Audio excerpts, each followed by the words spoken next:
y vamos a entrevistar al ingeniero sí, Jesús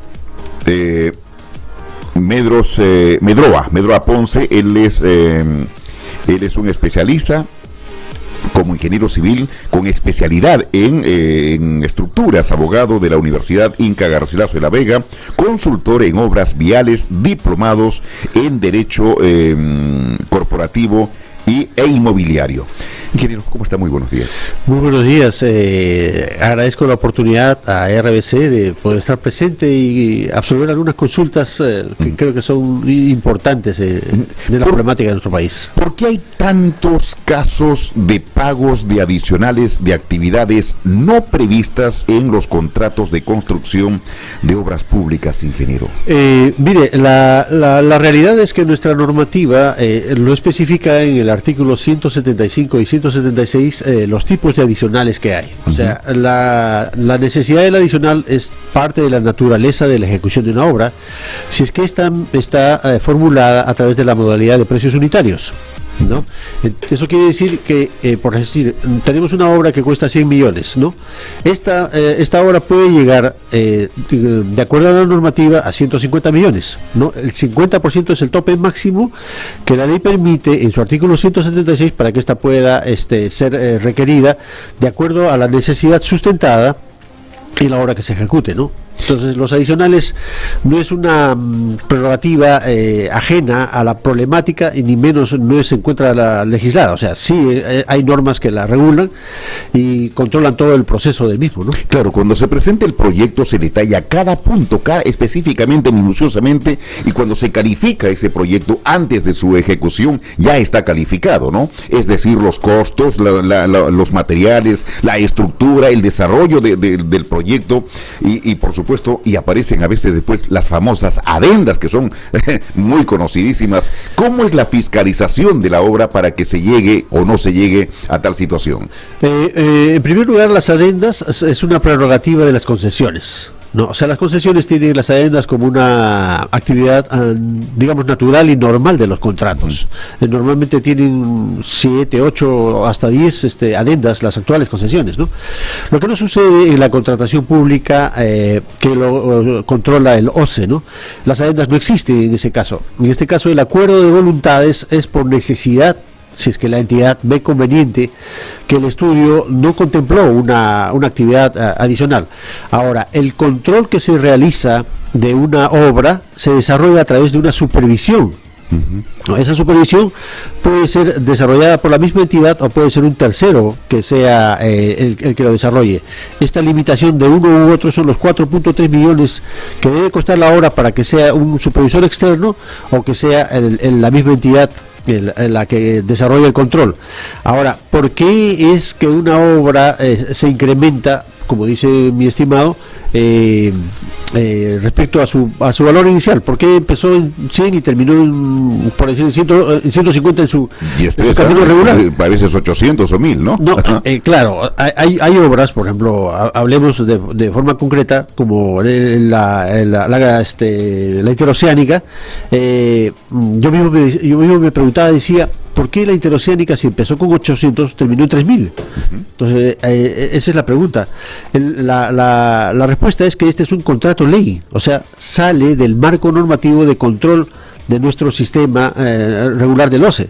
Entonces es ahí donde aparecen estas adendas que por la necesidad de los estudios, que a veces son un tanto precarios, generan toda esta necesidad de obras. Por decir, estamos ejecutando una carretera y el estudio dice que son suelos, que los cortes se van a desarrollar en suelos, y resulta que son un 40% son macizos rocosos, son rocas ígneas. Entonces los costos son totalmente diferentes. Y la problemática de obras viales, que está ligada a una modalidad de precios unitarios, se desarrolla específicamente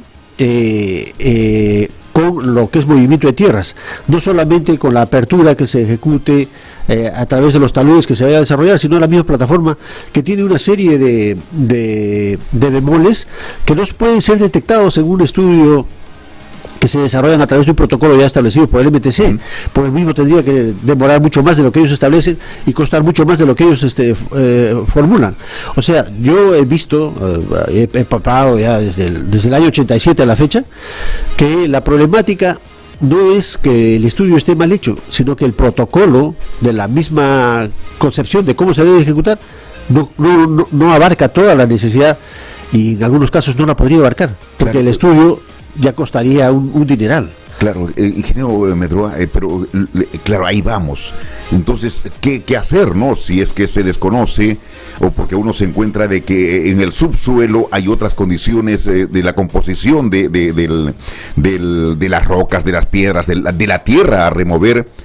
Bueno, ¿qué hacer? ¿Por qué se disparan los costos? Y eso afecta justamente, digamos, en la constitución o la construcción o en el culminado de la obra, ¿no?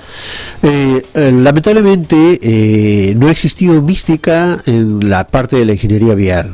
En el periodo de nuestro correligionario existía mística, existían publicaciones, existía un desarrollo rico dentro de la ingeniería vial. Actualmente, y hace más de 25 años será, que no existe esa mística. Entonces los oportunismos están a la orden del día y los improvisados son los que están ahí presentes.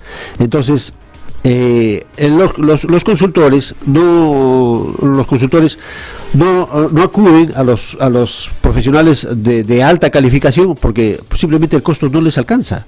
La entidad les da un presupuesto irrisorio con el cual prácticamente tendrían que solamente hacer los estudios y no ganar nada. Entonces claro, es una cuestión un poco conflictiva, ¿no? En este caso de partidas que deberían darse de tal manera que los estudios tengan pues el nivel que se requiere, ¿no? Claro, ingeniero Medroa, eso es cierto, porque son dos. Primero, el desarrollo, la constitución del proyecto que se presenta es la partida de nacimiento para la ejecución de una obra. Por supuesto, eso tiene un costo. Exacto. ¿Y a quién se le entrega o a quién uno acude para que se desarrolle, se constituya ese proyecto y qué monto de dinero se va a asignar a esa creación de ese proyecto? Esa es una cosa. Y luego ese proyecto aprobado, analizado y revisado también es otro tema. ¿Quiénes son los que revisan? ¿Quiénes son los que califican? ¿Quiénes dicen perfecto, ese proyecto va? Pero cuando se dan cuenta en el momento de la ejecución de la obra, a la que se le asigna un costo, un dinero muy grande, pues resulta siendo de que no estaba bien calificado el proyecto. El problema yo considero que nace desde su concepción. O sea, lamentablemente no todas, en este caso no todos los gobiernos regionales tienen el nivel para poder ejecutar obras de envergadura, ¿no? Y el Estado en este sistema de descentralización les ha otorgado proyectos de envergadura. Entonces, cuando ellos postulan a estos proyectos, simplemente el control gubernamental que existe en Lima no les permite ejecutarlos, o en algunos casos sí les permite, pero ellos no están calificados. O sea, primero no tienen la experiencia, segundo no tienen los profesionales idóneos. Yo no digo que no existan profesionales calificados en provincias, sí existen, están ahí, pero lamentablemente no tienen experiencia y a veces no son los llamados. A veces la cuestión de provincias es una cuestión de compadrazgo, de amistad, que vulnera lamentablemente el campo de la técnica y a la misma ingeniería, ¿no? Entonces nos encontramos con grandes sorpresas, que hay proyectos que inician estas entidades y a mitad de proceso se truncan. No solamente no se ejecuta la obra, sino el Estado se desentiende y no le reclama, en este caso al contratista o a aquel que ha generado esa condición, para que exista un resarcimiento. O sea, ahí pierde el Estado no solamente por no ejecutar, sino por la inversión perdida, ¿no? Perfecto, ingeniero Medroa, sin duda usted ha tocado un tema en donde los profesionales que trabajan en las regiones a veces no tienen la calificación o simplemente no tienen la motivación, porque la remuneración de un profesional, un ingeniero, un arquitecto, un abogado que trabaja en provincias difiere mucho del nivel de remuneración de un profesional que vive en Lima. Entonces, si ellos que están en provincias con un estímulo económico bajo, pues qué motivación van a tener para poder calificar un proyecto que es presentado para desarrollar una obra. No solamente eso, sino ¿qué le puedo decir? Hasta frustrante, por ejemplo, que los que salen de las universidades, los profesionales que salen de las universidades, ¿qué sueldo les pagan? Les pagan sueldos básicos. ¿Cómo a un profesional, a un ingeniero que ha estado 5 años calificado, le van a pagar un sueldo básico? Si un obrero está ganando 4 o 5 veces el valor de un sueldo básico, entonces ahí existe una desproporción y un mal concepto de cómo es que el Estado debe regular la aplicación de estos profesionales calificados que prácticamente son desperdiciados, ¿no? O sea, ¿cómo le vamos a...? No quiero decir que el obrero o son personas calificadas, sencillo los valora en su nivel, pero ¿cómo es que a un ingeniero civil, por decir de la UNI, le van a tener que pagar un sueldo básico cuando recién ingresa a la UNI? Eso no puede ser. Y eso es lo que está ocurriendo. Y eso es lo que sucede. Y en provincias es peor. En provincias es peor. O sea, si eso nos sucede a nosotros, o bueno, me sucedió cuando yo egresé hace años. ¿Cómo es posible que eso no conciba el Estado de que tiene a los inteligentes que debe ubicar en los sitios estratégicos? La pregunta, ingeniero Medroa, es ¿dónde está Contraloría? ¿Dónde está el control, la fiscalización de los entes tutelares del Estado que tiene que ver en esos temas? Bueno, lamentablemente nuestros recursos económicos siempre son limitados. La Contraloría tiene toda la voluntad, tiene toda la intención, pero solamente controla el 15 o el 20% de todo lo que existe. Entonces, yo me pregunto, ¿quién controla el 80 o el 85%? ¿Son las mismas entidades quienes formulan los proyectos y quienes ellos mismos se controlan? Es por eso que tenemos carreteras que supuestamente una obra vial normalmente debe durar 10 años. Ese es el periodo en el cual se proyecta una obra vial. Y a los 3 años ya está fallando. Ahora, ¿por qué está fallando? Entonces hay una serie de circunstancias que se producen, no porque se hizo el estudio, sino cómo es que se ejecutó la obra misma. ¿Cómo es que se desarrolla el control de calidad cuando tú colocas los elementos fundamentales de la obra, cuando haces el vacío de concreto en grandes volúmenes, cuando colocas la carpeta asfáltica, cuando ejecutas los cortes, cuando estabilizas los taludes? ¿Está el ingeniero presente ahí? ¿O está el capataz, el asistente tomando fotos para que lo sustente a la Contraloría, que simplemente es una cuestión figurativa? Ingeniero Jesús Medroa, sin duda es un problema serio, y lo que tenemos y lo que estamos viviendo con esto de la corrupción justamente tiene los asideros en estas nacientes, en donde la desmotivación del profesional, los proyectos que pueden tener, digamos, un buen nacimiento, una buena creación, pero en el momento de calificación y la aplicación a los terrenos, a la ubicación, la geografía, los lugares pueden ser, digamos, distintos, no aplicables para tal o cual lugar. Entonces, si tenemos esta situación y estamos viviendo y estamos generando, se le paga, usted dice que no hay recursos, pero en el momento de las adendas son millones que podríamos decir, oye, pues saca un poquito de esos millones que vas a dar en la adenda para motivar y tener un poquito más de recursos y calificar bien un proyecto. Lamentablemente lo que sucede y lo que ha sucedido es que no existe una planificación continua. Cada grupo político que aparece de forma improvisada y viendo pues lo que todos vemos en nuestra propaganda comercial de los legislativos.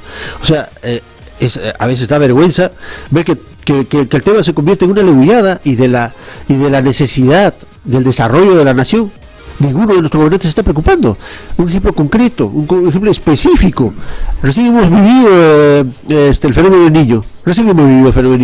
9 meses. Ahorita hay obra que se está ejecutando efectivamente. Están limpiando el río. Primero no hay obra porque no se han hecho los estudios, señor.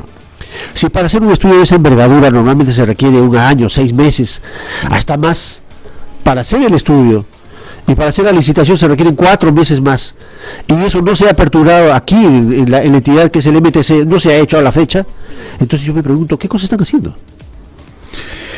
Ingeniero Jesús Medroa, gracias por estar con nosotros. Creo que el tema da para mucho más y la indignación también da para mucho más, ¿no? Es un tema muy y la rico. exigencia y el pedido de fiscalización, de control y de obras bien hechas y de ejecución de proyectos adecuadamente.